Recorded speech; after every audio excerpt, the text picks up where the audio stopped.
नमस्कार दोस्तों। तो आज हम लोग सीखने वाले हैं त्रिकोणमिति सारणी के बारे में। जो त्रिकोणमिति में कोण दिए होते हैं तो उनका जो मान होता है कैसे ज्ञात करते हैं या कैसे याद रखते हैं। तो चलिए सीखते हैं बहुत ही आसान तरीके से। इससे रिलेटेड क्वेश्चन जैसा कि इधर स्क्रीन पर आपको दिख रहा होगा, बोर्ड परीक्षा में पूछे जाते हैं और मान भी पूछ लिया जाता है। जैसे पूछ लिया जाता है कि tan 30 डिग्री का मान क्या होगा या cosec 60 डिग्री का मान क्या होगा। तो चलिए समझते हैं। तो सबसे पहले क्या करते हैं, देखिए अब यहाँ संख्या लिखी है, हमको सबसे पहले मान किसका निकालना है, 0 डिग्री का, 30 डिग्री का, 45, 60 और 90 डिग्री का। सबसे पहले तो यहाँ 0 लिखा, तो हम लोग एक काम करेंगे, हम लोग लिखेंगे सबसे पहले 0, 0, 1, 2, 3 और 4 तक संख्याएं लिखेंगे।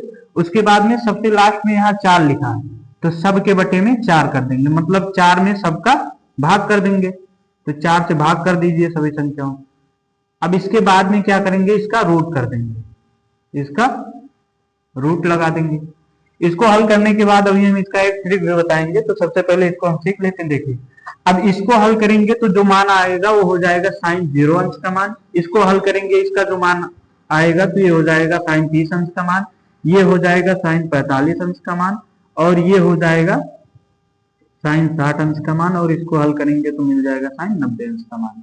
बस इतना याद रखना बस। इसके बाद में इसको सॉल्व कैसे करते हैं, देखिए सबसे पहले तो हम अगर 0 का अगर रूट करेंगे तो 0 आएगा, और अगर 4 का रूट करेंगे तो 2 आएगा, 4 का रूट निकालेंगे तो। इसी प्रकार अगर 1 का रूट निकालेंगे तो 1 आएगा, और उसके बाद में 4 का रूट निकालेंगे तो 2 आएगा। अब देखिए अगर 2 का रूट निकालेंगे तो 2 का रूट 2 ही होता है, तो रूट 2 हो जाएगा, और 4 का रूट कितना होगा, 2 हो जाएगा।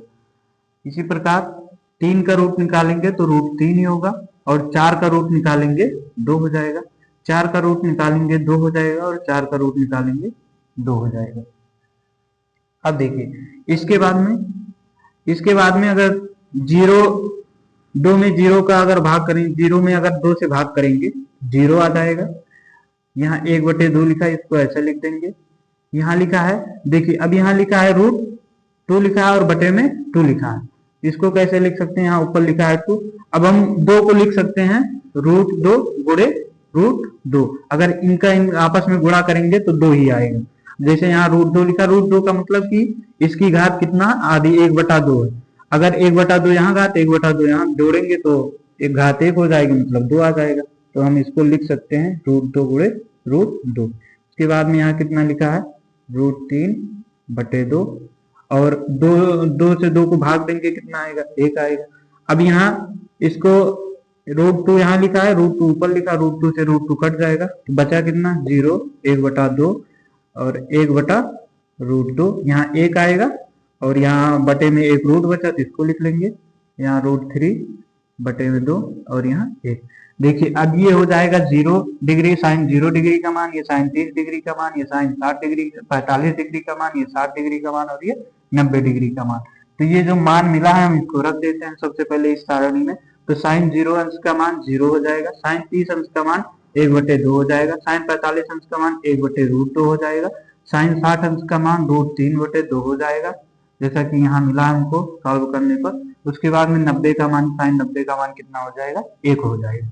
अब देखिए अगर हमको साइन का मान पता है, हमको केवल साइन थीटा का मान ज्ञात करना याद रखना रहता है कि साइन 0 का मान क्या है, साइन 30 का मान क्या है, साइन 45 का, और साइन 90 का मान क्या है, साइन 60 अंश का मान क्या है। अगर हमको पहली लाइन याद है तो इसमें जितने भी कोण दिए हैं हम सभी का मान बहुत ही आसान तरीके से याद रख सकते हैं। देखिए अब जैसा कि यहाँ लिखा है कॉस थीटा, तो साइन के बाद जब कॉस का मान निकालते हैं तो ये जो साइन थीटा का जितना भी मान है इसको ऐसे पलट कर लिख देते हैं। जैसे ये 90 का है तो इसको इधर आगे लिख देंगे, तो cos 0 का मान 1 हो जाएगा। यहाँ 60 डिग्री का मान अगर इधर लिखेंगे, इसको ऐसे घुमा के अगर लिखेंगे तो कितना आएगा, √3/2 आ जाएगा। 45 का मान तो वही होगा, 1/√2।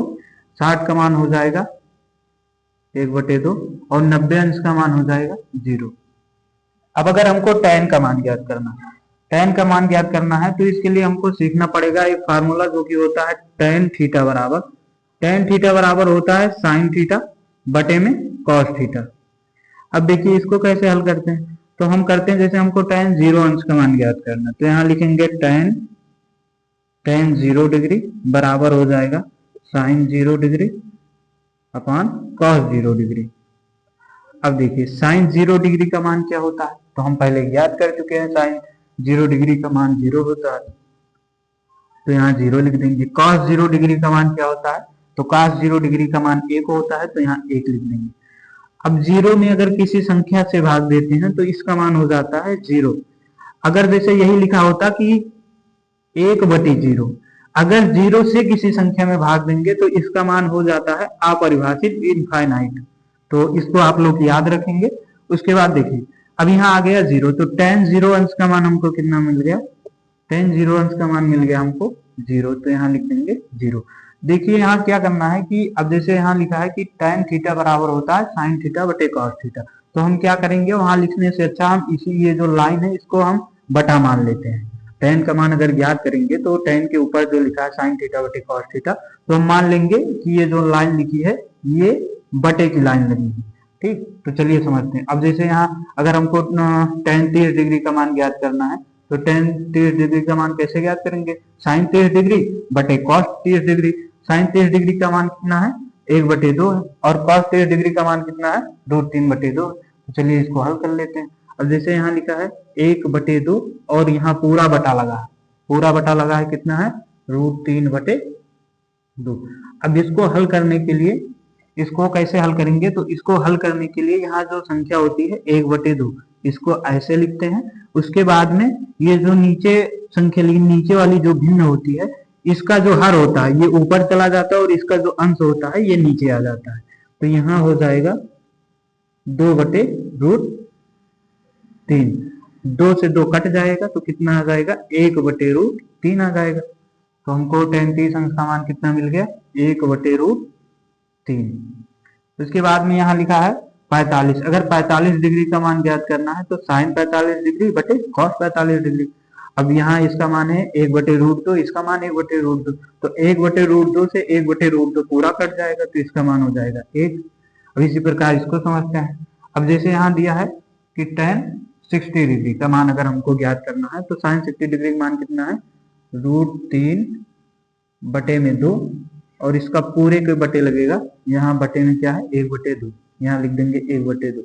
इसको कैसे हल करेंगे, तो यहाँ सबसे पहले वाली जो भिन्न ऊपर वाली लिखी होती है इसको ऐसे लिख लेते हैं 3/2, और नीचे जो संख्या लिखी होती है इसका उल्टा कर देते हैं, मतलब 2/1 हो जाएगा, 2 से 2 कट जाएगा, मिलेगा कितना, √3/1 मिलेगा। 1 को हम बटे में नहीं लिखते हैं, तो ये हो जाएगा √3। इसका मान कितना मिल गया, इसका मान हमें मिल गया √3।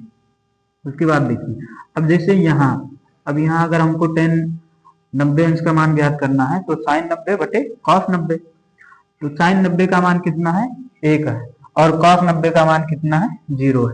0 में अगर 0 से अगर किसी संख्या में भाग देंगे तो अभी हमने बताया कि इसका मान कितना होता है, इनफाइनाइट होता है, मतलब अपरिभाषित होता है, तो इसका मान हो जाएगा इनफाइनाइट, मतलब अपरिभाषित हो जाएगा।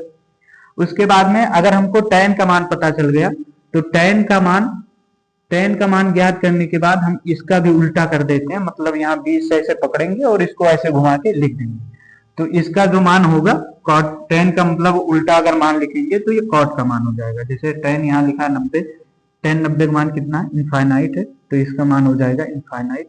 उसके बाद में ये इधर चला आएगा तो √3, 1 यही बीच में ही रहेगा। उसके बाद लिखा 1/√3, तो 1/√3 हो जाएगा, इधर लिखा है 0, तो ये 0 यहाँ आ जाएगा। अब देखिए इसके बाद हमको sec का मान ज्ञात करना, sec थीटा का। तो sec थीटा का मान ज्ञात करने के लिए, जैसे कि देखिए, तो sec थीटा का मान ज्ञात करने के लिए हमको पता है कि जो sec थीटा होता है वो होता है, sec थीटा होता है cos का मतलब इनवर्स होता है। अब देखिए इसका व्युत्क्रम होता है, मतलब sec थीटा बराबर क्या होता है, 1/cos थीटा। अगर हमको sec 0 अंश का मान पता करना है, चलिए हम सबसे पहले 0 का निकालते हैं। sec 0 अंश का मान अगर हमको पता करना तो हम यहाँ लिखेंगे 1 में cos 0 अंश का मान, तो cos 0 अंश का मान कितना है, तो cos 0 अंश का मान 1 होता है, तो यहाँ लिख देंगे 1, 1 से 1 कट जाएगा तो कितना आएगा, 1 ही आएगा, मतलब 1 में 1 से भाग करेंगे तो 1 ही आएगा, तो sec 1 का मान कितना आ जाएगा, 1 आ जाएगा। उसके बाद में अगर हमको जैसे लिखना है sec 30 अंश का मान, sec 30 अंश का मान निकालना, तो 1 बटे cos 30 अंश का मान हो जाएगा, 1 बटे cos 30 अंश का मान। तो 1 बटे में cos 30 अंश का मान कितना है, तो cos 30 अंश का मान होता है √3/2। तो यहाँ लिखेंगे √3/2। अब देखिए जैसा कि यहाँ मतलब भिन्न के रूप में संख्या लिखी और यहाँ एक नॉर्मल संख्या लिखी, तो यहाँ बटे 1 मान लेते हैं, तो ये हो जाएगा 1/1 गुणे, अब ये जो मतलब इसको ऊपर ले जाएंगे तो ये 2 हो जाएगा और बटे में मतलब संख्या पलट के लिख जाएगी। अब यहाँ कितना होगा 2/√3। sec 30 अंश का मान कितना आ जाएगा 2/√3। देखिए अब इसको लिखते कैसे हैं, इसको लिखने का बहुत ही आसान तरीका है। जो एक cos वाला मान दिया है इसको हम ऊपर का नीचे करके लिख देते हैं। देखिए जैसे यहाँ लिखा है 1, अगर एक संख्या मान लीजिए कोई एक संख्या लिखी तो उसके बटे में 1 मान लेंगे। अब इसको चाहे उलट कर लिखे चाहे पलट कर, इसका मान 1 ही होगा। इसी प्रकार अगर जैसे यहाँ लिखा है cos 30 अंश का मान कितना है √3/2 है, इसको अगर पलट कर लिखेंगे मतलब ऊपर से नीचे अगर लिखेंगे तो 2 ऊपर हो जाएगा और 3 मतलब √3 नीचे हो जाएगा। अब अगर इसका लिखेंगे 45 अंश का, तो इसको बताए कि अगर सेक का मान ज्ञात करना है तो सेक बराबर होता है 1/cos। तो जो cos का मान दिया है, cos 45 का मान दिया है, उसको ऊपर का नीचे लिखना है, मतलब कि ये √2 हो जाएगा, √2 बटे में 1 हो जाएगा। तो 1 तो बटे में हम लिखते नहीं किसी संख्या के। इसी प्रकार देखिए अगर इसका लिखेंगे 1/2 लिखा है, इसको अगर पलट कर लिखेंगे तो कितना हो जाएगा 2/1 मतलब 2 हो जाएगा। अब देखिए अगर जैसे यहाँ 0 लिखा है, 0 लिखा तो हम मान लेते हैं कि ये 0 लिखा बटे में 1 लिखा। हमने बताया कि अगर कोई संख्या अगर अकेले लिखी है तो उसके बटे में 1 कर देंगे। तो यहाँ 0 लिखा तो मान लेंगे कि 0/1 लिखा। तो 0/1 को अगर हम उल्टा लिखेंगे तो कितना हो जाएगा, देखिए ये हो जाएगा 1/0। अब अगर 0 से किसी संख्या में भाग देते हैं, 0 से अगर किसी संख्या में भाग देंगे तो इसका मान हो जाएगा इनफाइनाइट। तो इसका मान हमको क्या मिल जाएगा, इनफाइनाइट मिल जाएगा। अब देखिए अगर हमको सेक का मान मिल गया, अगर कॉसेक का मान ज्ञात करना है तो इसका उल्टा लिख देंगे। अब देखिए इसको ऐसे पकड़ेंगे बीच से, इसको ऐसे घुमा के लिख देंगे, तो जो यहाँ वाला मान है इधर आगे चला आएगा, पीछे वाला मान आगे चला आएगा, मतलब इनफाइनाइट हो जाएगा। उसके बाद यहाँ 2 है, 2 यहाँ आ जाएगा। 45 डिग्री का मान तो वही रहेगा। उसके बाद में ये हो जाएगा 2/√3 और इसका मान क्या हो जाएगा 1 हो जाएगा। तो यही हमको ज्ञात करना था। तो अगर आप इसका प्रैक्टिस करेंगे 2 से 3 बार तो बहुत ही आसान तरीके से याद रख सकते हैं। और अगर ऐसे ही समझ कर याद करेंगे तो आप लोग कभी भी भूलेंगे नहीं, बहुत ही आसान है।